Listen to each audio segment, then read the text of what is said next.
তো ইব্রাহিম গিয়েছিলেন নমরুদের কাছে, বলছেন কালিমাটা পড়ো না, আল্লাহকে মানো না। নমরুদ বহুত কথা বলছে।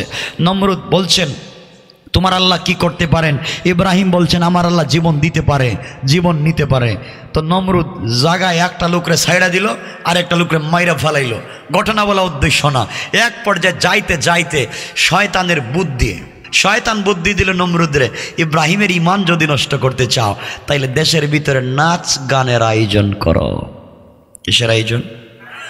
সবাই বলেন, আরো জোরে বলেন। তাহলে শয়তান বুদ্ধি দিচ্ছে নমরুদরে, নাচ গানের আয়োজন করো, ইমান নষ্ট করা যাবে। সুতরাং বাংলাদেশে যারা নাচ গানের আয়োজনের পক্ষে কথা বলে তারা আমার ভাই না নমরুদের দুলা ভাই? জায়গা মতো গেছেন আমার বন্ধুগণ। তাহলে শোনেন, এই নমরুদ শয়তানের বুদ্ধিতে নাচ গানার আয়োজন করেছে, বিশাল নাচ। শয়তান বলছে নমরুদ, ইব্রাহিমের ইমান যদি ধ্বংস করতে চাও, কালিমার স্পিরিট আর পাওয়ার যদি বন্ধ করতে চাও, তাহলে বিশ্ববিখ্যাত সুন্দরী নারীদেরকে অর্ধ উলঙ্গ করে এই গানের মধ্যে ছাইড়া দাও। ইব্রাহিমরে যদি ওখানে নিতে পারো, একবার যদি তাকায় আর যৌবনের ক্ষুধা উত্তাল হয়ে যায়, ইমান তো শেষ, দোয়া আর কবুল হবে না। বুদ্ধিতে কাম সারা। শোনো, সবাই গেছে মেলায়, উরুসে, গানে, নাচে। নমরুদ পাঠাইছে লোক, ইব্রাহিম আসবা না, গান হচ্ছে স্টাইলিস্ট গান, একবারে পপ তারকা আসছে বিশ্ববিখ্যাত উগান্ডার থেকে। কোন দেশ থেকে? উগান্ডার থেকে। আসো না তুমি।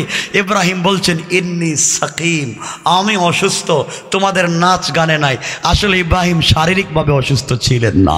ইব্রাহিম যে বলছেন ইন্নি সাকিম, আমি অসুস্থ, তিনি ছিলেন মানসিক অসুস্থ। একটা হচ্ছে শরীরের ব্যথা, একটা হচ্ছে আত্মার ব্যথা। ইব্রাহিমের আত্মায় বড় ব্যথা। এই পাবলিকগুলো বুঝে না কেন? আল্লাহকে যদি বুঝতো আর মানতো, আল্লাহ তো সব দিত। এই জন্য বলছেন অসুস্থ। সবাই তো চলে গেছে গানে। ইব্রাহিম তোমাদের ক্ষুধারে আজকে সাইজ করো। সবাই গানে। ইব্রাহিম ঢুকে গেছে মূর্তির ঘরে, দেবতার ঘরে। কুড়াল একটা পাইছে, সবগুলা রাচ্চা মতো মায়ের শুরু করছে। মারতে মারতে তো কোনোটার হাত ভাঙছে, কোনোটার পাও ভাঙছে, কোনোটার ধাত ভাঙছে, কোনোটার নাক ভাঙছে। কিরে তোমরা দেখি নড়াচড়া করো না? এতদিন তোমাদের উপরে এত দোয়া দুরুদ চললো, এত খুরমা পুলো খাওয়াইলো, তোমরা দেখি কিছু বলো না। সব ভাঙতে ভাঙতে যখন সব শেষ, বড় মূর্তি যেটা সবার বড় বাবা ছিল, এর গলার মধ্যে কুড়ালটা রাইখা চলে গেছে। সুবহানাল্লাহ বললেন না? আমার বাপ মূর্তি পাহারাদারি করছে না ভাঙছে? কিরে কথা কয় না? যারা কথা বলতেছে নাকি আপনার রোহিঙ্গা নাকি? তা আমি বুঝতেছি।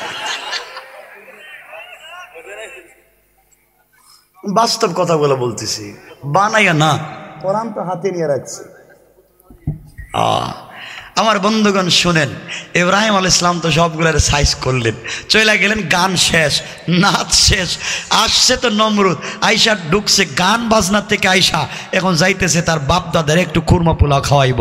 দেবতার ঘরে গিয়া দেখে একটাও নাই, কোনোটার হাত ভাঙ্গা, কোনোটার পা ভাঙ্গা, কোনোটার দাঁত ভাঙ্গা, কোনোটার মাথাও নাই।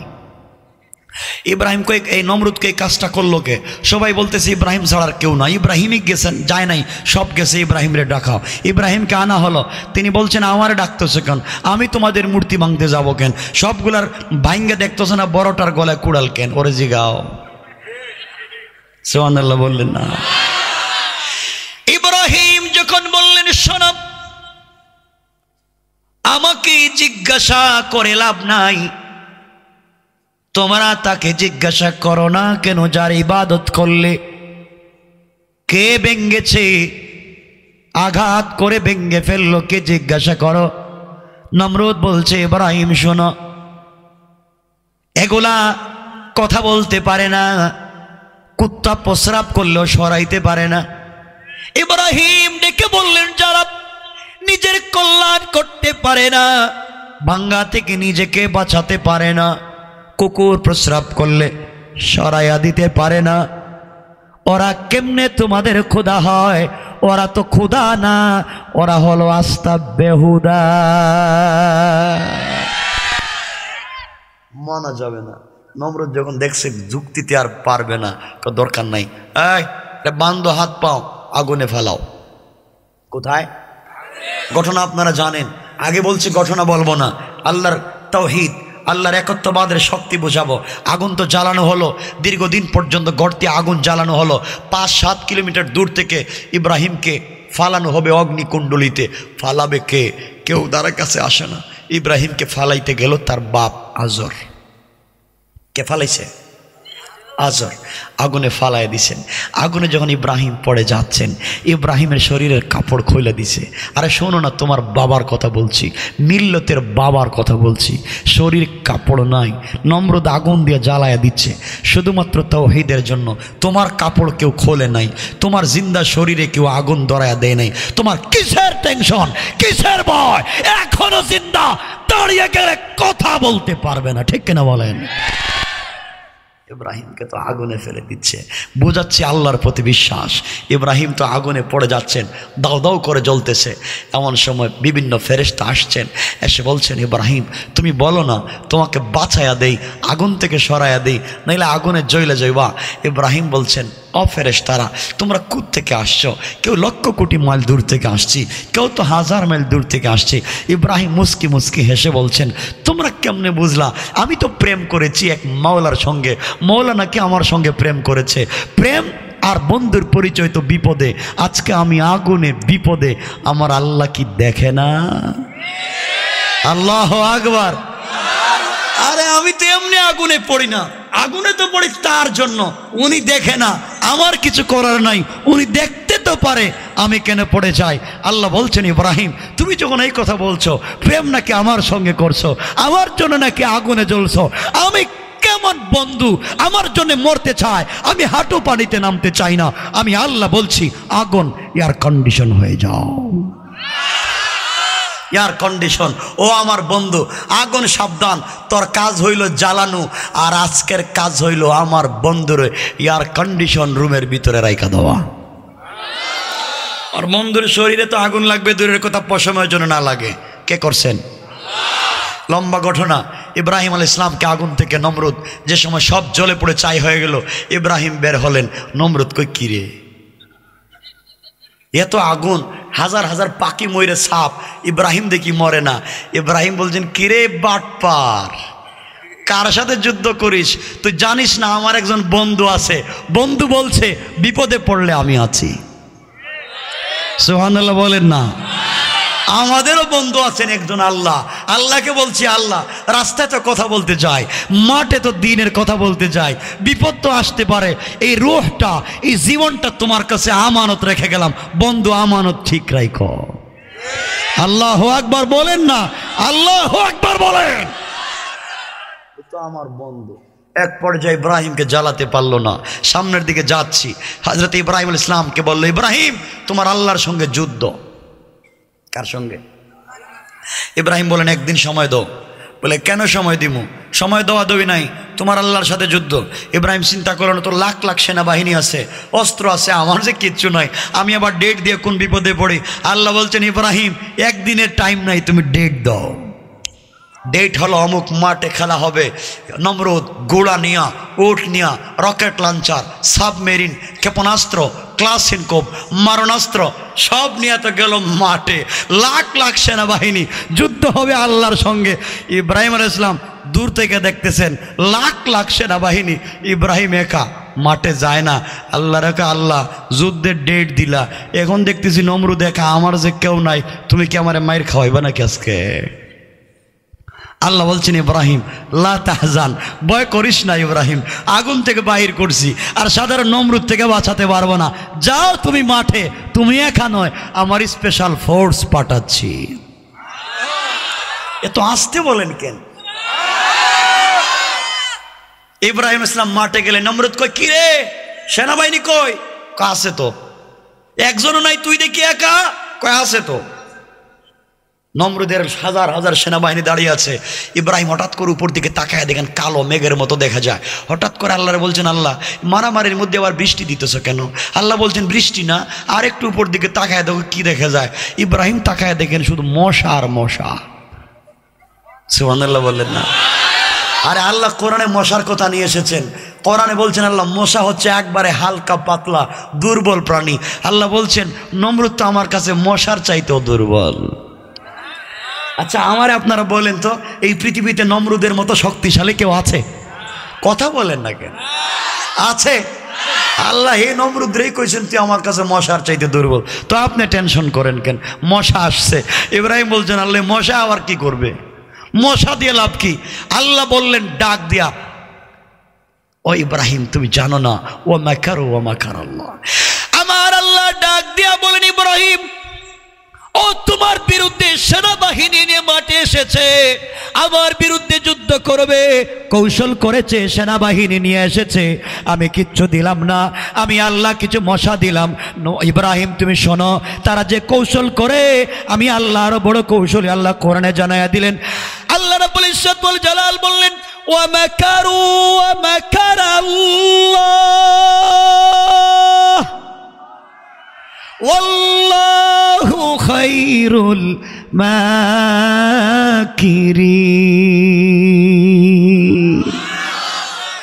আল্লাহ বলছেন ও আবার কিসের কৌশল করে, যা মন চেক করো কৌশল। ইব্রাহিম তুই মাঠে শুধু থাকো, তোমার কাজ হচ্ছে থাকা, আর আমার কাজ হচ্ছে তোমাকে বিজয় দেওয়া। সুবহানাল্লাহ কইতেছেন না? আর জিহাদ আরম্ভ আসি তো জিহাদে, জিহাদ জিহাদ জিহাদ চাই। জিহাদ আরম্ভ হইলে টেলিফোন বন্ধ করে বাসায় কম্বলের নিচে ঘুমায়, ঠিক না? আল্লাহ কয় তোরাও চিনি, তুই তো জিহাদ কইয়া যাস না। আমার বন্ধুগণ ইব্রাহিম মাঠে দাঁড়িয়ে আছে, মশা আসছে, মশা আইসা শুধু কামড়ায়, শুধু কামড়ায়, যারাই কামড় দে হেই নাই, যারাই কামড় দে হেই নাই, যারাই কামড় দে হেই নাই। নমরুদ দেখি আবার কোন আরম্ভ হইল কারবার, মশা কামড়াইলে মরে যায় কেন? নমরুদ দেখছে অবস্থা বেগতিক ভালা না, ঘোড়ার পিঠে সওয়ার হইয়া দিছে এক দৌড় বাড়ির দিকে।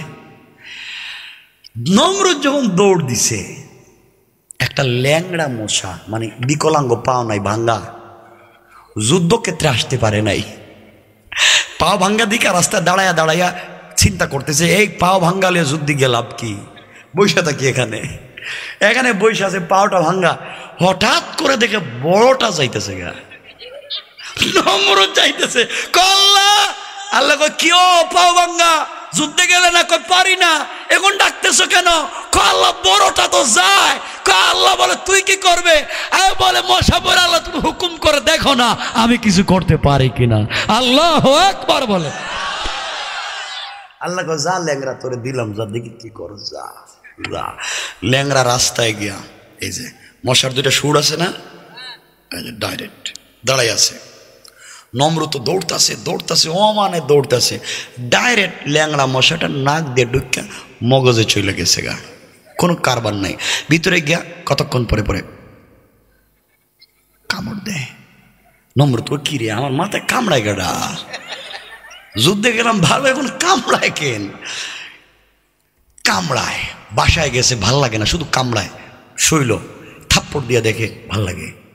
যখন নমরুদ মাথায় থাপ্পড় দিছে, মশা কয়েকটু জিরে এলোই, জিরাইছে। নমরুদ কোথায় থাপড়াইলি ভাল লাগে দেখা যায়। একটা লোকরে বেতন দিছে 10,000। স্যার আমার কাজ কি? তোর কাজ শুধু থাপ্পড় দিবি এবারে। আল্লাহু আকবার বললেন না? আরে কি কৌশল করছিল সে, আর আল্লাহ কি কৌশল করছেন শুনেন না আল্লাহর কোরআনের আয়াত। আমার আল্লাহ বলছেন ইন্না কাইদাশ শাইতানি কানা দাঈফা। আল্লাহ রাব্বুল ইজ্জত ওয়াল জালাল বলেছেন কাফেরেরা যত কৌশল করে না কেন, সবগুলা কৌশল আমি আল্লাহর কাছে দুর্বল। কোন সুবহানাল্লাহ। দুর্বল না? মশায় কামড়ায়, আল্লাহ কো তুই বেতন দিবে, তুই মাইর খাইবি। বেতন দিছে 10,000, প্রতিদিন থাবড়ায়, ঘন্টায় ঘন্টায় থাবড়ায়। কো স্যার এক বেতনে প্রতিদিন এই ডিউটি আর ভালো লাগে না। কি করম? আগামী মাসে বেতন না বাড়াইলে কিন্তু চাকরিতে আর আসবো না। বাবা বাড়াইয়া দিছি, তোর পায়ে ধরি চাকরি কর। বেতনও বাড়ায়, মাইরও খায়, মায়ের খাইতে খাইতে চলে গেছে 100 বছর। এখন কর্মচারী কো স্যার আমার হাত শক্ত হয়ে গেছে লোহার মতো, তোমার মাথায় আর বাইরেতে ভালো লাগে না। তাহলে কি করবে? স্যার একটা ট্রাই করে দেখি না। কি ট্রাই করবে? স্যার একটু দেখতে লই। বাজারে গেছে, গেল হইছে জুতা। সুবহানাল্লাহ বললেন না? মানে কাঠের চাইতে একটু হালকা, তুলার চাইতে একটু ভারী, অরিজিনাল চামড়ার জুতা কিনছে। চামড়া আনছে না? স্যার একটু চামড়ার জুতা আনছি। কেন? আমার হাতে ব্যথা হয়ে গেছে স্যার। দেখি জুতা দিয়ে বাইরে দিকে দে, ভাল লাগেনি দেখি। দে দিয়েছে একটা বাড়ি জুতা দিয়ে মাথায়। আরে বিশ্বের এই গোটা দুনিয়ার বাদশা ছিল নমরুদ। আল্লাহকে দেখ কৌশল করছে, জুতা দিয়ে বাইরে দিতেছি। জুতা দিয়ে যখন দিছে বাড়ি, হাত দিয়ে থাপ্পড় দিলে মশা একটু জিরাইতো, আর জুতা দিয়ে দিছে তো আর একটু বেশি জিরাইতেছে। নমরুদ তো খিরে এটা দিয়ে মারলে তোর ভাল লাগে, তো এটা দিয়ে মার। স্যার জুতা দিয়ে মারলে কিন্তু 10,000 হইতো না, 20,000 লাগবো। দিলাম, এরপরে জুতা দিয়ে মার আমারে। ঠিক কিনা বলেন? আল্লাহু আকবার বলেন। আল্লাহর কৌশল, আল্লাহর কৌশল তো বুঝলেন না। আল্লাহকে চিনলেন না। মারতেছে মারতেছে মারতেছে, 20,000 টাকা বেতন, শুধু জুতা দিয়ে মারে। আল্লাহ বলছেন কি রে, তুই আমার বিরুদ্ধে যুদ্ধ করলে, কালিমাওয়ালার বিরুদ্ধে লাগলে, এখন জুতার বাড়ি খা। চইলা গেছে 349 বছর। কত বছর? চিন্তা করেন, একজন মানুষ জুতার বাড়ি খাইতেছে 349 বছর। একদিন নমরুদ ঘুমাইছে, আর এই কামলাটা শুধু জুতা দিয়ে মারতেছে। যার ভাল লাগে না, আর কতদিন মারবো জুতা দিয়ে। হঠাৎ করে তাকায় দেখে বড় লোহার মুগুর চিনেননি আপনারা? আপনারা কি কন? মুগুরই তো কন। লোহার মুগুর একটা রাখা দিচ্ছে, এটা দিয়ে আজকে একটা বাড়ি দিয়ে একবার সাইজ করে দেই। লোহার মুগুর হাতের দিছে মাথায় এক বাড়ি, মাথা 2 টুকরা হয়ে গেছে। মশা মাথার মধ্যখান থেকে বাইরে বন, আসসালামু আলাইকুম, আমার দায়িত্ব শেষ। গেলাম। মশা বলতেছে স্যার আমার দায়িত্ব শেষ। কাজ সারা। নমরুদ মইরা পড়ে আছে, জুতার বাড়ি খাইলো, এখন মাথা ফাইটা গেল। মশা তো বাইরে চলে গেছে গা। একটা ল্যাংড়া মশার সাথেও লাগবার ক্ষমতা নমরুদের ছিল। আপনাদের আছে না? আছে নাই? দেখেন আল্লাহ কেমনে, কথাগুলো শোনেন, আল্লাহ কেমনে সহযোগিতা করেন। হযরত মূসা আলাইহিস সালাম তো এইভাবে নদী পার হয়ে চলে গেলেন। জান নাই? মূসা তো গেলেন ফেরাউনের জ্বালাতন পাইতে পাইতে, নদী পার হয়ে যাইতেছেন, পার হয়ে ওপারে চলে গেছেন। ফেরাউন তো পিছন দিকে দৌড় দিছে। যখন গেছে নদীতে, রাস্তা নাই, পড়ছে পানিতে। আল্লাহ কয় জিবরাইল নাজরাইল যা, একটু যা। কি করবো গিয়ে? আল্লাহ একটু কাদামাটি খাওয়াইয়া দে। কাদামাটি খাওয়াইছে। কাদামাটি খাইয়া পানির নিচতে বাইরে কয় আল্লাহ। ফেরাউন কইতাছে, ফেরাউন আল্লাহ। আল্লাহ কয় কি? কয় আমি ফেরাউন। আপনি তো চিনেন আমারে? কই চিনি তো। কি কইবে? কয় আল্লাহ আমানতু, আমি ঈমান আনছি। কয় কেমনে কেমনে? কয় বুঝাইয়া দিতেছি। এই যে বনি ইসরাইলের মূসা আর বনি ইসরাইল, যে আল্লাহর উপরে ঈমান আনছি, এই আল্লাহর উপরে আমি ঈমান আনলাম। আল্লাহ কয় আন মাইর খাইয়া, থাপ্পড় খাইয়া, খাদামাটি খাইয়া, এখন মনে হয়েছে ঈমান আনতে আরো বেশি খাওয়া। ঠিক না? কারো খাওয়া এখন আইনে লাভ নাই। সুতরাং আপনাদেরকে বলতেছি পাবলিক দইরা পিটা দেওয়ার আগে, আল্লাহ সাইজ করার আগে তওবা করেন, নাইলে ফেরাউনের দশা ছাড়া বিকল্প কোনো রাস্তা নাই। ঠিক না? তা আপনি বলবেন হুজুর যাই কর না কেন, আমরা কেমনে যুদ্ধে যাবো? আমরা যে ভয় পাই, আমাদের কি পিটাইব তো বেইরা। তাহলে আরেকটা আয়াত দিয়ে আপনাদেরকে ওয়াজ করে বুঝাইয়া দিয়ে যাই। আমার নবী তো আগেই বলছে নেতার নাম, নেতার ওয়াজ শুরু করেছিলাম। আমার নবী যেদিন মক্কা থেকে মদিনায় যাবেন, কোথায় যাবেন? কষ্ট পাচ্ছেন? আমার মুসলমান বন্ধুগণ গভীর মনোযোগ। আল্লাহর পয়গম্বর আখিরি জামানার নবী জনাবে মুহাম্মদুর রাসূলুল্লাহ সাল্লাল্লাহু আলাইহি ওয়াসাল্লাম যেই দিন মক্কা ছেড়ে মদিনায় হিজরত করবেন, গভীর রজনীতে জিবরিল আমিন এসে বলছেন ইয়া রাসূলুল্লাহ, ইয়া হাবিবাল্লাহ, আল্লাহর পয়গম্বর আপনি ঘুম থেকে ওঠেন, মদিনার দিকে ইয়াসরিবের দিকে হিজরত করেন। আল্লাহর নবী ঘুম থেকে উঠে গেলেন, হিজরত শুরু করবেন, হঠাৎ করে অনুভব করলেন গড়ের চতুর্দিকে কাফেরেরা গড়টাকে বেষ্টন করে রেখে দিয়েছে, যে কোনো সময় আঘাত করবে। আমার নবী আল্লাহকে ডেকে বললেন, আয় আল্লাহ তাআলা, তুমি আমাকে মদিনার দিকে হিজরতের কথা বললা, কাফেরেরা গড়ের চতুর্দিকে দাঁড়িয়ে আছে, গড় থেকে বের হলে কাফেরেরা আমাকে আঘাত করবে। আল্লাহ বললেন, বন্ধুরে, গড় থেকে বের হওয়ার দায়িত্ব আমি আল্লাহ তোমাকে দিয়েছি। ঘর থেকে বের হলে কাফিরদের হাত থেকে তোমাকে বাঁচাবার জিম্মাদার স্বয়ং আমি আল্লাহ। কোন সুবহানাল্লাহ। বিশ্বনবী বললেন, আল্লাহ তাআলা, কিন্তু যত কিছুই বলেন আপনি, ঘর থেকে বের হলে মন তো বলে কাফেররা আমাকে মারবে। এবার আল্লাহ বলছেন, বন্ধুরে, তাহলে হাতের মধ্যে কিছু ধুলি কণা নাও, বালি নেও, কঙ্কর নেও, কোরআন থেকে কিছু তেলাওয়াত করো, আর ফুক দিয়া কাফেরদের চোখে নিক্ষেপ করে দাও, এরপরে বের হয়ে যাও, দেখবে না। আল্লাহর পয়গম্বর ডেকে ডেকে বললেন, আল্লাহ তাআলা, যাই নিক্ষেপ করি একদিকে যাবে, চতুর্দিকে যাবে না। যেদিকে নিক্ষেপ করব আমি ওদিকেই তো যাবে, আর কাফেরদের চতুর্দিকে। আল্লাহ ডেকে ডেকে বললেন, বন্ধুরে, ঘর থেকে বের হইয়া কঙ্কর নিক্ষেপ করার দায়িত্ব তোমার, আর সকল চুকে, সকল কাফেরের চুকে এই বালি কঙ্কর গুলা ফেলে দেওয়ার দায়িত্ব আমি আল্লাহ। তোমাকে বলছি, তুমি একা নয়। লম্বা ঘটনা। বিশ্বনবী বের হলেন, কাফেরদের উপর নিক্ষেপ করলেন, কাফেরদের চুকের মধ্যে পড়ে গেল। নবীজি মদিনায় চলে গেলেন। দীর্ঘদিন চলে যাবার পরে আল্লাহ একদিন বলছেন, বন্ধুরে, ওই দিন না তুমি ঘর থেকে বের হইতে ভয় পাইলা, কাফেরেরা তোমাকে পাথর দিয়া মারবে, এখন বলো কঙ্কর তো একদিকে নিক্ষেপ করলা, চতুর্দিকের কাফেরের চুকে গেল কেমনে? নবীজি ডেকে বললেন, আল্লাহ তাআলা, আমি কেমনে জানবো, আপনিই তো জানেন। আমার আল্লাহ ডেকে বললেন, ওয়ামা রামাইতা ইয রামাইতা ওয়ালাকিন্নাল্লাহা রামা।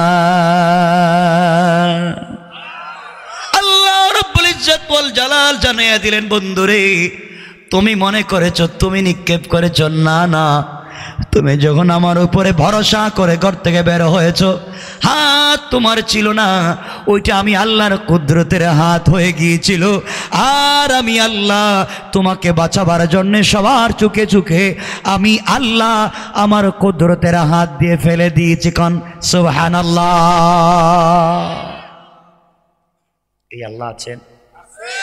সবাই বলেন না। আল্লাহকে মানতে পারবেন?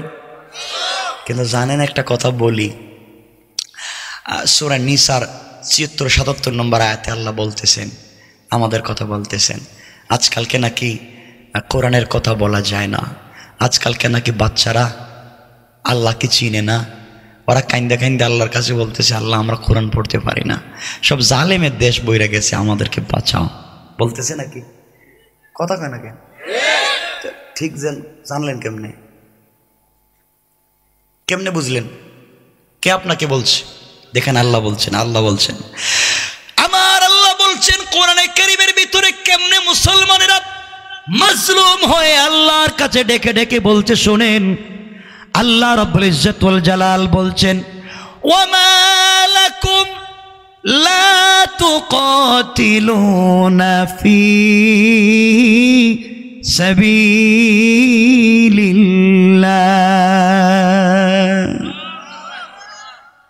আল্লাহ রাব্বুল ইজ্জত ওয়াল জালাল ডেকে ডেকে বলছেন, মুসলমানেরা তোমাদের কি হয়েছে?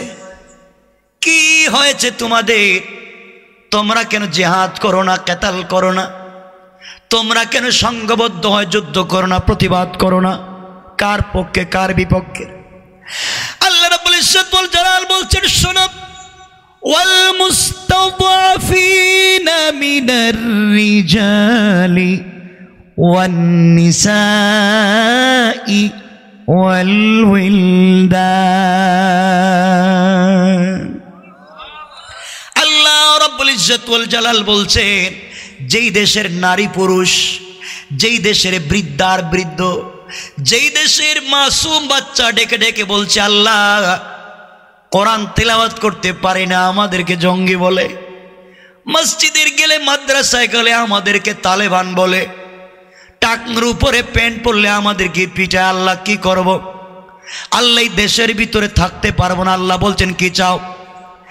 তার আল্লাহকে ডাক দিয়ে বলছে, আল্লাযীনা ইয়াকুলুনা রাব্বানা আখরিজনা মিন হাযিহিল কারয়াতিজ যালিমি আহলুহা। মুসলমানের আল্লাহর কাছে ডেকে ডেকে বলছে, আল্লাহ রব্বানা, হে আমাদের রব, আখরিজনা, আমাদেরকে বের করে নিয়ে আসো, মিন হাযিহিল কারয়াতিজ যালিমি আহলুহা, এমন গ্রাম থেকে বের করো, এমন শহর থেকে বের করো যেই গ্রামের মানুষ জালেম, যেই শহরের মানুষ জালেম, যেই দেশের মানুষ জালেম, যেখানে কোরআনের কথা বলা যায় না, ইসলামী আন্দোলন করা যায় না, ওই দেশ থেকে আমাদেরকে বের করে নিয়ে আসো। আর ওই দেশের ভিতরে আমাদেরকে যদি মাজলুম বানাইয়া রাখতে হয়, তোমার কাছে দুইটা জিনিস চাইলাম। এক নাম্বার, ওয়াজআল লানা মিন লাদুনকা ওয়ালিয়া। আয় আল্লাহ তাআলা, জালেমের রাষ্ট্রে আমাদেরকে যদি মজলুম বানাইয়া রাখতে হয়, তোমার কাছে এক নম্বরে চাইলাম, আমাদের জন্য একজন লিডার পাঠায়া দাও, আমাদের জন্য একজন ওয়ালি নেতা পাঠায়া দাও, আমাদের জন্য একজন রাহবার পাঠায়া দাও।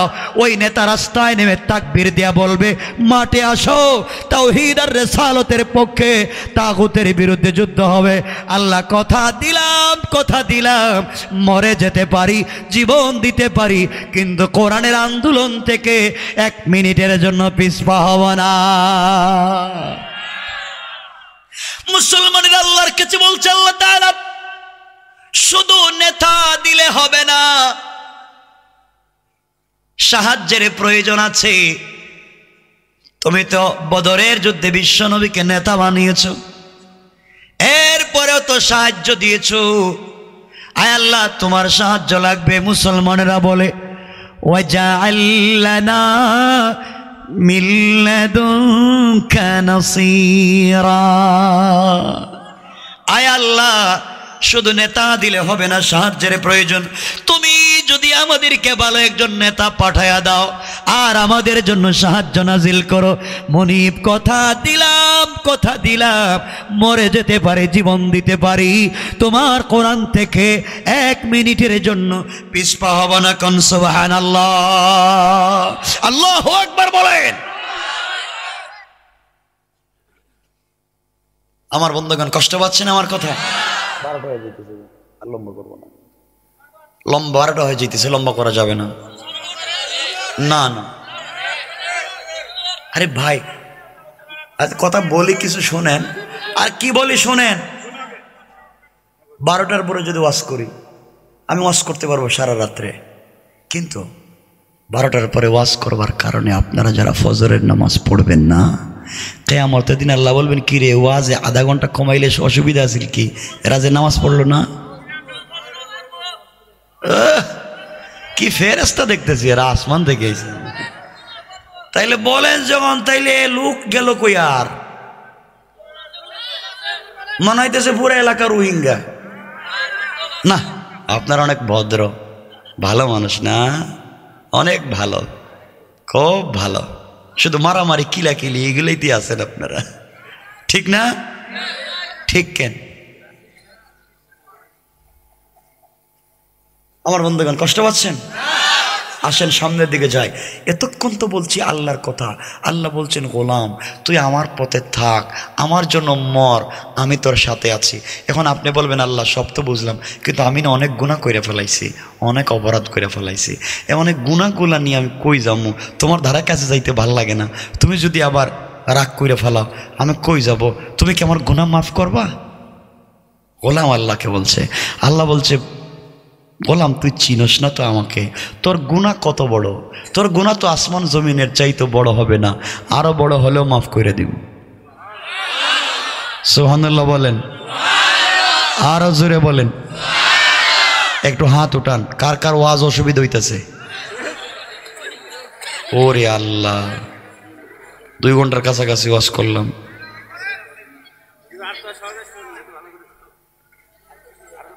আমার বন্ধুগণ কয়েক মিনিট লম্বা করব না, এতক্ষণ আল্লাহর তাওহীদ বুঝাইছি, আল্লাহর পাওয়ার ক্ষমতা। আল্লাহর ক্ষমতা আছে।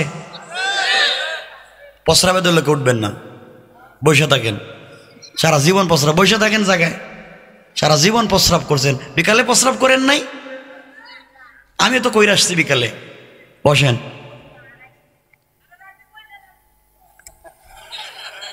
বাবারে কোত্থেকে এই চাল দিলেন। শোনেন কথা সংক্ষেপ করে দিচ্ছি আমার বন্ধুগণ।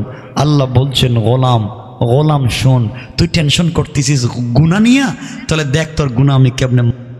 তারিখে ইবনে জারির তাবারি, কিতাবের নাম কি বলছি? তারিখে ইবনে জারির তাবারি, আরেকটা কিতাবের নাম তারিখে খাল্লিকান। দুটা কিতাবের বরাত দিয়া, রেফারেন্স দিয়া ছোট্ট একটা ঘটনা বলি, আলোচনা সংক্ষেপ করব। যে গুনাহ যাই করেন, আরে আমি তো মানুষ, গুনাহ আমি করব, ফেরেশতা কি গুনাহ করবে নাকি? গুনাহ তো আমি করব, অবশ্যই করব, কিন্তু আল্লাহর কাজ তো আমাকে মাফ করা, ঠিক না? এজন্য আসেন এখন দেখেন তোমার রব তোমাকে কেমনে মাফ করে দেন। আমার বন্ধুগণ অনেক দিন আগের কথা, যখন বিশ্বনবী পৃথিবীর জমিনে জিন্দা। কে জিন্দা? আমার নেতা বিশ্বনবী পৃথিবীর জমিনে জিন্দা, এখনো জিন্দা। ওমর আবু বকর দুনিয়ার জমিনে জিন্দা। এই সময়কার একটা ছোট্ট ঘটনা তারিখে ইবনে জারির তাবারি থেকে আপনাদেরকে শুনিয়ে দিচ্ছি। আমার মুসলমান বন্ধুগণ গভীর মনোযোগ। আখিরি জামানার পয়গম্বর জনাবে মুহাম্মদুর রাসূলুল্লাহ সাল্লাল্লাহু আলাইহি ওয়াসাল্লাম দুনিয়ার জমিনে তখন পর্যন্ত জিন্দা। হযরতে ওমর ফারুক রাসূলে পাকের পিছনে ফজরের সালাত আদায় করলেন। ফজরের সালাত হযরতে ওমর বিশ্ব নবীর পিছনে আদায় করলেন। বাড়িতে গেলেন, নাস্তা করলেন, আবার নবীজির বাড়িতে আসতেছেন, পরামর্শ করবেন, কিছু কথা বলবেন। হযরত ওমর ফারুক আসার পথে দেখেন রাস্তার মধ্যে একটা যুবক মাটির মধ্যে সেজদায় পড়ে কান্না করে। হযরত ওমর দেখেন একটা যুবক কান্না করে, তার চোখের পানিতে গাল ভিজে, দাড়ি ভিজে, মাটি পর্যন্ত ভিজে যায়। যুবক শুধু কান্না করে কান্না করে। হযরতে ওমর তো ঠান্ডা দিলের মানুষ না, যে কারো চোখের পানি দেখলে পানি আসবে না। এই জন্য আল্লাহ বলছেন আরহামু, রাসূল পাক বলছেন আরহামু উম্মতি বি উম্মতি আবু বকর, আমার উম্মতের মধ্যে সবথেকে নরম দিল হলো আবু বকরের। ও আসাদ্দুহুম ফি আমরিল্লাহি ওমর, আর ওমর তো শক্ত দিলের মানুষ, হঠাৎ করে চোখে পানি আসে না। এই ওমর ফারুক যখন রাস্তা দিয়ে আসতেছেন, বিশ্বনবীর বাড়িতে যাবেন, রাস্তায় দেখেন যুবক মাটির মধ্যে পড়ে কান্না করে।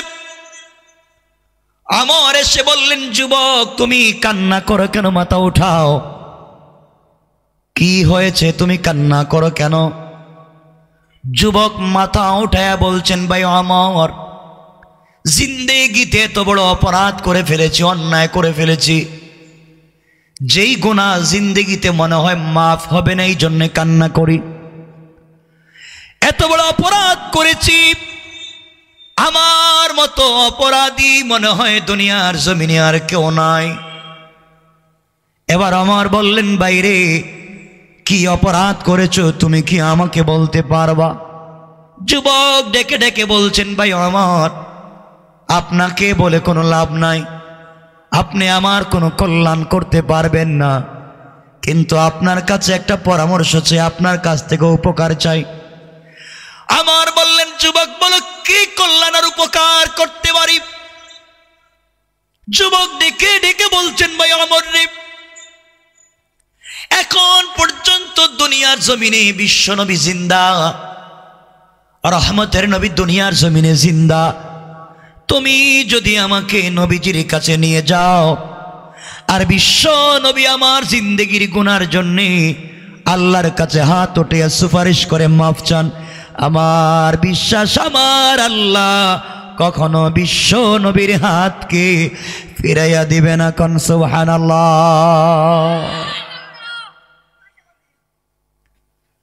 আমার বললেন, যুবক চলো যাই। বিশ্ব নবীর বাড়িতে নিয়ে গেলেন, গুনাহগার যুবককে ধইরা বাড়ির উঠানে যুবকটাকে দাঁড় করায়া বিশ্ব নবী ঘরের ভিতর, হযরত ওমর ঘরের ভিতরে প্রবেশ করলেন, সালাম দিলেন, জানতে চাইলেন, ইয়া রাসূলুল্লাহ, ইয়া হাবিবাল্লাহ, আল্লাহর পয়গম্বর, আপনার মন মানসিকতা যদি ভালো থাকে, আপনার মন যদি এখন ঠিক থাকে, আমি একটা কথা বলতে পারি। বিশ্ব নবী বললেন, আমার কে বলতে চাও বলো? আমার ডেকে ডেকে বললেন, ইয়া রাসূলুল্লাহ, ইয়া হাবিবাল্লাহ, একটা গুনাহগার যুবক কান্না করতেছে চৌরাস্তার মোড়ে পড়া, তার চোখের পানিতে গাল ভিজে, দাড়ি ভিজে গেছে, মাটি পর্যন্ত ভিজে গিয়েছে, ও রাস্তায় কান্না করে, কেন কি করেছে, অপরাধ আমাকে বলে না, আপনার কাছে আসতে চায়, আমি আপনার কাছে নিয়ে এসেছি, আপনি তাকে জিজ্ঞাসা করেন কি অপরাধ করেছে। অপরাধী মনে করে আমার নবী তাকে ফেলে দিলেন না। বিশ্ব নবী বের হয়ে আসলেন, যুবকটাকে হাত ধরে অপরাধীকে ঘরের ভিতরে নিলেন, কাছাকাছি বসালেন, আর বললেন, যুবক বলো, তুমি এখন তোমার অপরাধের কথা বলবা ঠিকই জানি, কিন্তু রাত্র খাও নাই, সকালে নাস্তা করো নাই, কি করেছো পরে শুনবো, আমার কাছে যেহেতু এসেছো শান্ত হও, নাস্তা করো, খাবার খাও। বিশ্বনবীর আদর্শ কেমন ছিল? অপরাধীর সঙ্গে কি উত্তম ব্যবহার করলেন, বসালেন, নাস্তা করালেন, নিজের কাছে বসালেন, হাত ধরলেন, আর বললেন, যুবক এবার বলো কি অপরাধ করেছো বলো তো দেখি, কেন তুমি কান্না করো? যুবক ফুপায়া ফুপায়া কান্দে আর বলছে, পয়গম্বরে আরবি, বলতে লজ্জা হচ্ছে, ভয় পাচ্ছি, যদি আপনি আমাকে বের করে দেন, তাড়াইয়া দেন, কোথায় যাব, এত বড় অপরাধী, কার কাছে যাব, ক্ষমার জায়গা নাই। আল্লাহর পয়গম্বর বললেন, যুবক তাড়িয়ে দিব না, বলো কি অপরাধ করেছ? যুবক এবার বলছেন, পয়গম্বর আমার গুনাহ অনেক বড়, আপনাকে বললে আবার কি মনে করেন? নবীজি বললেন, যুবক রে, তোমার গুনাহ কি আল্লাহর জমিনের চাইতে বড়? যুবক বলতেছেন, পয়গম্বরে আরবি, আমার দিল আর মন বলতেছে আমার গুনাহ দুনিয়ার জমিনের চাইতে বড়। আল্লাহর পয়গম্বর বললেন, যুবক বলো তোমার গুনাহ কি আল্লাহর আসমানের চাইতে বড়? যুবক বলতেছেন, পয়গম্বর আমার মন বলতেছে আমি এত বড় অপরাধী, আমার গুনাহ আল্লাহর আসমানের চাইতে বড়।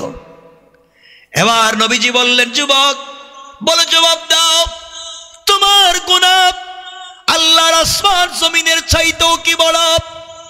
যুবক দেখে দেখে বলছেন, ইয়া রাসূলুল্লাহ, ইয়া হাবিবাল্লাহ, আমার গুনাহ মনে হয় আসমান জমিনের চাইতেও বড়।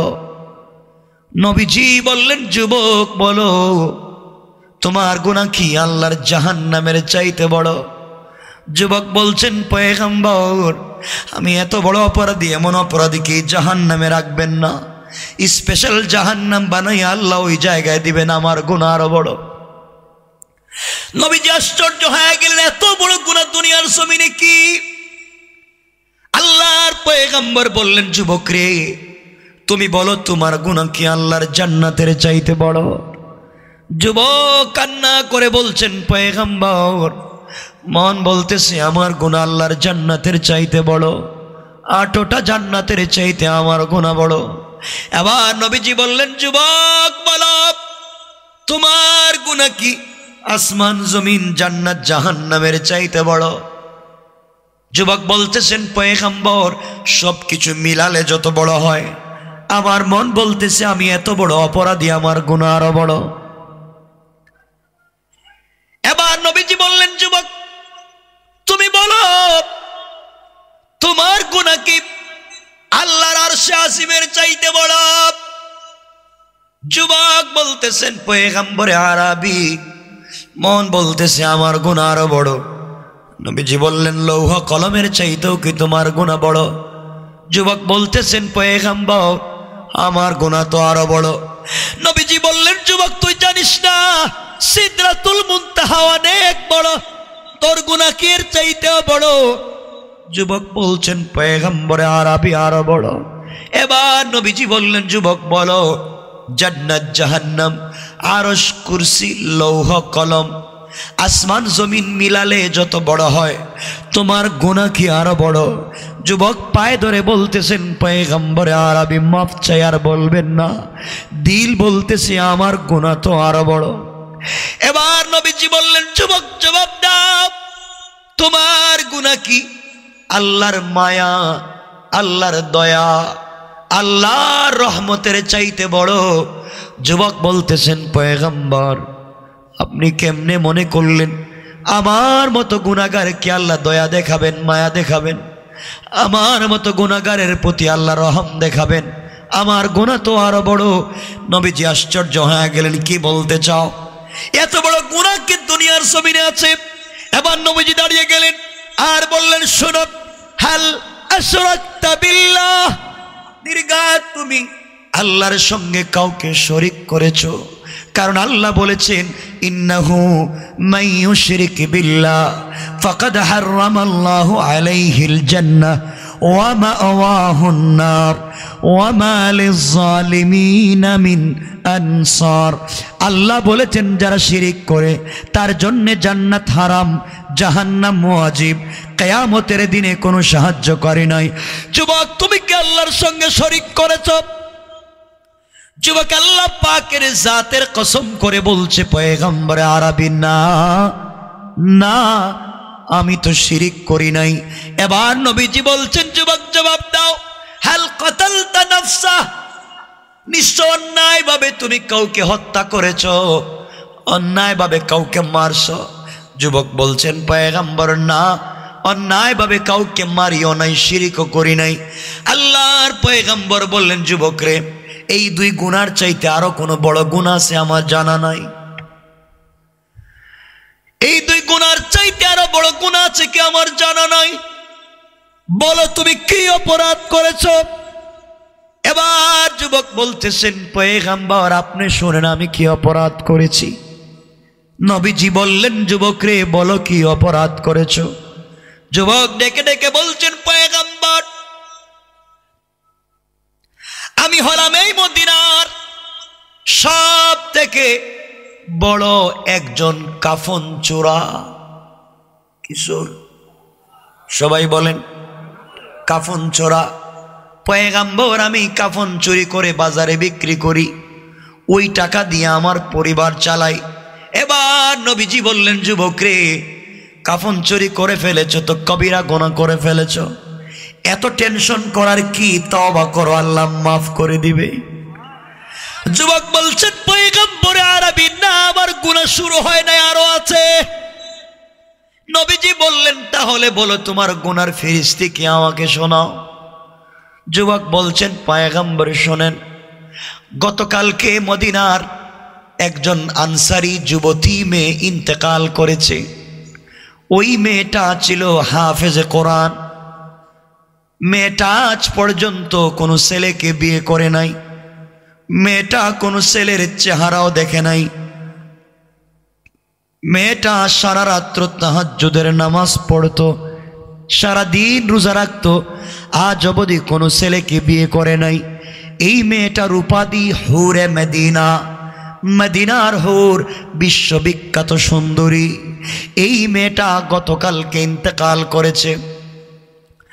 পয়গম্বর আমার কাছে ঝালাপ, কেউ যদি নতুন মারা যায় তার কবরে ঢুকে নতুন কাফন চুরি করে বিক্রি করা। এই হৌরে মদিনা গতকালকে ইন্তেকাল করেছে। যেই মেয়েটা হাফেজে কোরআন, যেই মেয়েটা তাহাজ্জুদওয়ালা, যেই মেয়েটা রোজাদার, পয়গম্বরে আরবি যুবতী মেয়েটা কোনো ছেলেকে স্পর্শ করে নাই, কোনো ছেলেও তাকে স্পর্শ করে নাই। এমন সতী পাকা পাক্কা পবিত্র একটা মেয়ে গতকালকে যখন ইন্তেকাল করলো, ইন্তেকাল করবার পরে তার আত্মীয় স্বজন মিলে তাকে গোসল করাইয়া কাফন দাফন করাইয়া যখন কবরে মদফন করে দিল। আল্লাহর পয়গম্বর রাত্র যখন গভীর হয়ে গেছে, আমি আমার চিরাচরিত নিয়ম অনুযায়ী গোরস্থানে চলে গেলাম কাফন চুরি করার জন্যে। রাত্র যখন গভীর, গিয়ে আমি ওই মহিলার, ওই আনসারি যুবতী মেয়ের কবর খনন করা শুরু করলাম। পয়গম্বরে আরবি কবর খনন করতে করতে কবরের ভিতরে ঢুকে গেলাম। ঢুকে আমি 5টা নতুন কাফনের কাপড় চুরি করলাম। চুরি করে যখন আমি কবর থেকে উঠে যাব বাজারে নিয়ে বিক্রি করব, কবর থেকে এখনো বের হই নাই, 5টা কাফনের কাপড় আমি হাতে নিয়েছি। এমন সময় শয়তান আমাকে বুদ্ধি দিতে লাগলো, শয়তান আমাকে ধোঁকা দিয়েছে, শয়তান আমাকে কুমন্ত্রণা দিয়েছে। শয়তান আমাকে বলেছে, যুবক আহাম্মক, ও যুবক বেওকুফ, তোমার মতো আহাম্মক যুবক দুনিয়ার জমিনে আর নাই। যুবক রে, তোর কি যৌবনের কোনো চাহিদা নাই? তুই একটা জোয়ান ছেলে, আজকে যাকে কবরের ভিতরে রেখে যাস, এই মেয়েটার উপাধি হুরে মদিনা, বিশ্ববিখ্যাত সুন্দরী মেয়ে। আজ পর্যন্ত কোনো ছেলে তাকে টাচ করে নাই, সত্যি একটা মেয়ে। তুই এই মেয়েটাকে কবরের ভিতরে রেখে যাচ্ছিস, তোর ভিতরে কি যৌবনের চাহিদা নাই? যুবক রে, যেই মেয়েটাকে একটা নজর দেখবার জন্যে মদিনার কত শিল্পপতি ছেলেরা লাইন দিয়ে দাঁড়িয়ে থাকতো, আজ তুই মেয়েটাকে একা পাইলে, পাওয়ার পরে শরীরে টাচ না করে চলে যাচ্ছিস। যুবক রে, এই মুহূর্তে কবরের ভিতরে তুই যদি এই মেয়েটার সঙ্গে জেনা করিস, নাউজুবিল্লাহ, কবরের ভিতরে যদি জিনা করিস, কেউ তোকে বাধা দিবে না, মদিনার কোনো মানুষ দেখবে না, কারণ রাত্র গভীর। এই মেয়েটার আত্মীয় স্বজন দেখবে না, কারণ সবাই ঘুমিয়ে গিয়েছে। এই মেয়েটাও বাধা দিতে পারবে না, কারণ সে মৃত। সব দিক যখন তোর পজিটিভ, এই মুহূর্তে তুই যদি জিনা করে যৌবনের চাহিদা মিটাস, বিশ্ববিখ্যাত মেয়ের সঙ্গে জেনা করতে পারলে, যুবক রে, তোর ভিতরে কি যৌবনের চাহিদা নাই? তোর হাতে লাইট আছে, আলো আছে, টর্চ আছে, লাইট কবরের ভিতরে লাগাইয়া দেখ মেয়েটা কেমন সুন্দরী। আল্লাহর পয়গম্বর শয়তানের প্ররোচনায় পড়ে, শয়তানের কুমন্ত্রণায় পড়ে এক পর্যায়ে আমি হাতের লাইটটা কবরের ভিতরে আলো লাগাইয়া দিলাম। লাগাইয়া আমার মাথা নষ্ট হয়ে গেল। এমন বিশ্ববিখ্যাত সুন্দরী মেয়ে কি হতে পারে পৃথিবীতে? আল্লাহর পয়গম্বর শয়তানের কুমন্ত্রণায় এক পর্যায়ে এই মৃত লাশের সঙ্গে আমি জেনা করেছি। সবাই আওয়াজ করে বলেন না নাউজুবিল্লাহ, আরো আওয়াজ করে বলেন না নাউজুবিল্লাহ।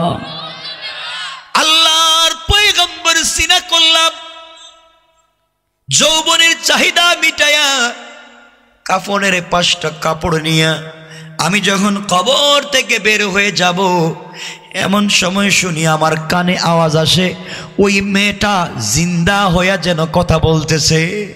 এই মেয়েটা আমি শুনি কথা বলে বলতেছে, যুবক তোর ভিতরে কি কবরের ভয় নাই? তোর ভিতরে কি জাহান্নামের ভয় নাই? তুমি কি কবরে যাওয়া লাগবে না? আল্লাহর সামনে কি তোমাকে দাঁড়ানো লাগবে না? নিমক হারামের মতো তুই কেমনে আমার সঙ্গে জিনা করলে? সারা জিন্দেগি নিজের সতীত্বের হেফাজত করলাম, কোনো মানুষ আমার শরীরে টাচ করে নাই, পুত পবিত্র হইয়া কবরে আসলাম। ইচ্ছা ছিল কিয়ামতের দিন পবিত্র হিসাবে আল্লাহর সামনে দাঁড়াবো।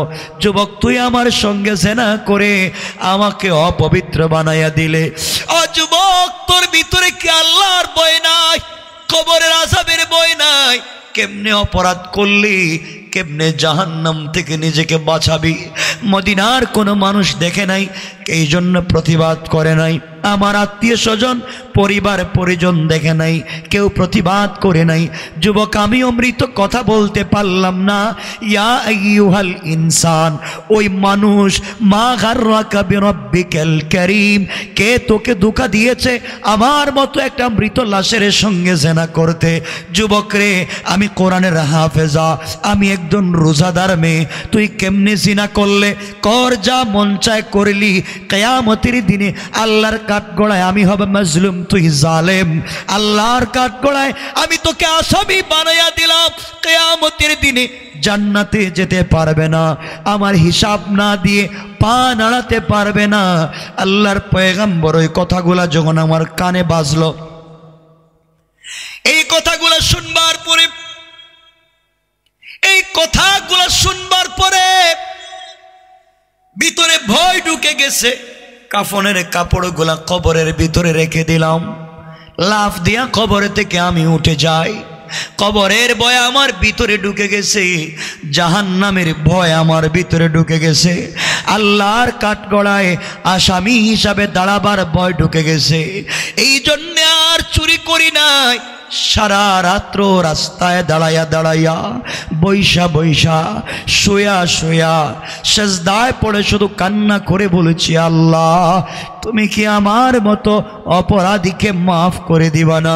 পয়গম্বরে আরবি সকালবেলা ওমরের সঙ্গে আমার দেখা, ওমর আপাকে আপনার বাড়িতে নিয়ে এসেছেন, আপনার কাছে জানতে চাই আমার মতো অপরাধীর গুনাহ আল্লাহ মাফ করবেন কিনা। আমার নবী আবার দাঁড়িয়ে গেলেন, চোখের পানি ছেড়ে দিলেন, আর কাঁপতে লাগলেন, আর বললেন, যুবক রে, মানুষ কি এমন নিমক হারামি করে? মানুষ কি এমন গুনাহ করে? এমন গুনাহগার আমার জীবনে শুনি নাই। একদিকে জিনা করছো, কবরের ভিতরে জিনা করছো, মৃত লাশের সঙ্গে জিনা করছো, হাফেজে কোরআনের সঙ্গে জিনা করছো, এত বড় অপরাধ করে তুমি কেমনে আমার বাড়িতে আসছো? যুবক, তাড়াতাড়ি আমার বাড়ি থেকে বের হয়ে চলে যাও। তোমার মতো অপরাধী যদি আমার বাড়িতে থাকে, না জানি আল্লাহর কোন আযাব আমার বাড়িতে পৌঁছে যায়। ও যুবক, শুনে যা। মুসা আলাইহিস সালাম একবার আল্লাহর কাছে দোয়া করেছিলেন, 70,000 বনি ইসরাইল নিয়ে দোয়া করলেন, মাঠে গেলেন।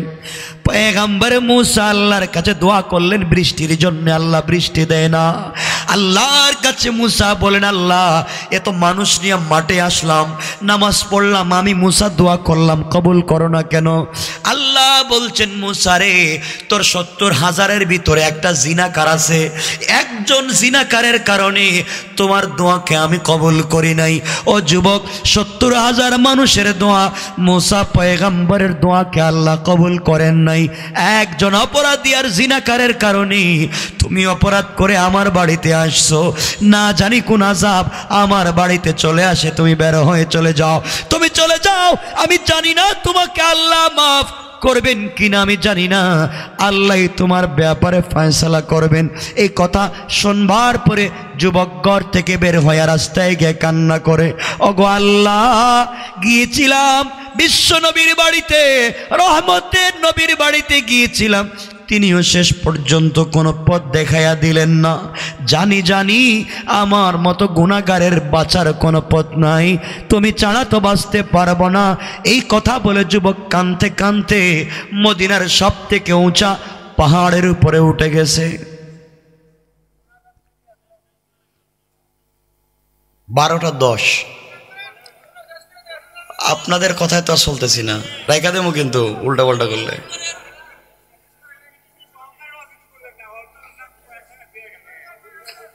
শোনেন, লম্বার করা যাবে না কথাগুলা। আমার যুবক বন্ধুগণ, এক পর্যায়ে যুবক পাহাড়ের উপরে উঠে কান্না করে, একদিন দুই দিন না, একাধারে 40 দিন পর্যন্ত না খেয়ে পাহাড়ের উপরে উঠে কান্না করে আর আল্লাহর কাছে বলে, আল্লাহ তোমার নাম তো গফফার, আমার নাম তো গুনাহগার, গুনাহ করে ফেলেছি, তোমার জমিন ছেড়ে পালিয়ে যাওয়ার জায়গা নাই। আয় আল্লাহ তাআলা, কথা দিলাম জীবনে গুনাহ করব না, তুমি আমাকে মাফ করে দাও। তুমি মাফ না করলে কিন্তু দুনিয়ার কোনো খাবার খাবো না। এই পাহাড়ে উঠলাম, যদি আরশে আজিম পর্যন্ত উঠা যাইতো উঠতাম, তোমার পায়ে ধরে মাফ চাইতাম, এরপরেও তুমি মাফ করতে কিনা জানি না। আয় আল্লাহ, আমি ভুল করে ফেলেছি, স্বীকার করেছি, অপরাধ স্বীকার করলাম, তুমি মাফ করো। আল্লাহ তো এটাই চায়, গোলাম স্বীকার করুক, আমার কাছে মাফ করে দিব। কোন সুবহানাল্লাহ। 40 দিন কান্না করেছে। তারিখে ইবনে জারির তাবারিতে লিখে 40তম ফজরের সালাতে বিশ্বনবী নামাজ পড়ালেন। নামাজ পড়ায়া মুসল্লিদের দিকে তাকায়া নবীজি নসিহত করতেছেন, ওয়াজ করতেছেন। এমন সময় জিবরিল আমিন এসে হাজির হয়ে গেলেন। আমার নবীকে সালাম দিয়ে জিজ্ঞেস করলেন, ইয়া রাসূলুল্লাহ, পয়গম্বরে আরবি, আপনাকে কিছু প্রশ্ন করতে আল্লাহ বলেছেন, করো তো। কি প্রশ্ন? 1 নম্বরের প্রশ্ন, এই দুনিয়ার মানুষের হায়াত আপনি দেন না আল্লাহ। বিশ্বনবী আশ্চর্য হয়ে বললেন, জিবরাইল, এটা কোনো প্রশ্ন হলো? এটা কি কোনো প্রশ্ন হলো? মানুষের হায়াত আল্লাহ দেন না, আমি তো কি জানি। 2 নম্বর প্রশ্ন, পয়গম্বরে আরবি, মানুষের রিজিকের ফয়সালা আপনি করেন না আল্লাহ। বিশ্বনবী বললেন, ও জিবরাইল, রিজিক তো অবশ্যই আল্লাহ দেন। পয়গম্বরে আরবি, আপনি বলেন, কোন মানুষের মওত আপনি দেন না আল্লাহ। অবশ্যই তো আল্লাহ। 4 নম্বর প্রশ্ন, পয়গম্বর, ওগো আল্লাহর পয়গম্বর, 4 নম্বর প্রশ্ন, কোন মানুষ যদি গুনাহ করে ফেলে, গুনাহ মাফ করার দায়িত্ব আপনার না আল্লাহর? নবীজি বললেন, জিবরাইল, কেউ যদি গুনাহ করে মাফ তো করবেন আল্লাহ, আমি কি জানি। এবার নবীজিকে জিবরাইল বলছেন, পয়গম্বর, আজ থেকে 40 দিন আগে একটা যুবক জিনা করে আপনার বাড়িতে এসেছিল অনুশোচনা নিয়া, দিলের ভিতরে ভয় নিয়া, কিন্তু আপনি তো আল্লাহর কথা ছাড়া কথা বলেন না। এই যুবকটাকে আপনি বের করে দিয়েছেন, গুনাহগার, জিনাকার, তার চোখের পানির দাম দুনিয়ায় নাই, সবাই তাড়াইয়া দিয়েছে, যুবক চলে গিয়েছে। আজ বিশাল পাহাড়ের উপরে উঠে 40 দিন তওবা করেছে, ইস্তেগফার করেছে আর সিজদা করেছে। আল্লাহ বলেছেন, গোলাম রে, তুই গুনাহ করলে বাবা তোকে তাড়াইয়া দিতে পারে, তোকে তোর সন্তান মাইরা পিটাইয়া ঘর থেকে বের করে দিতে পারে, মা তোকে ঘর থেকে বের করে দিতে পারে, স্ত্রী তোকে ঘর থেকে বের করে দিতে পারে, গ্রামের মানুষ অপরাধের কারণে তোকে গ্রাম থেকে বের করে দিতে পারে, বড় হুজুরের দরজায় গেলে বড় হুজুর দরজা লাগাইয়া দিতে পারে, পীরের বাড়িতে গেলে পীর সঙ্গে দেখা করতে নাও পারে। পয়গম্বরে আরবির বাড়িতে গিয়েছো, নবীজি আমি ছাড়া কথা বলবেন না, বের করে দিয়েছেন। ওগো নবীজি, আপনি শুনে রাখেন, আল্লাহ বলছেন, গুনাহগারকে দুনিয়ার সকল মানুষ তাড়াইয়া দিতে পারে, কিন্তু আল্লাহ তার গুনাহগার গোলামকে 1 মিনিটের জন্যে তার দরজা থেকে তাড়াইয়া দেয় না। ওগো আল্লাহর পয়গম্বর, যুবক এত বেশি তওবা করেছে, আল্লাহ তার তওবাকে কবুল করেছেন। আল্লাহ চায় গোলাম গুনাহ স্বীকার করুক, আল্লাহ তার গুনাহগুলাকে মাফ করে তার তওবাকে এভাবে কবুল করে বলেছেন পয়গম্বর, তার তওবাকে যদি মদিনার 70টা গুনাহগার জিনাকারের উপরে বন্টন করে দেওয়া যায়, তার তওবার এত দাম, আল্লাহ আরো 70 জন গুনাহগার কে মাফ করে দিতে পারেন। কান সুবহানাল্লাহ।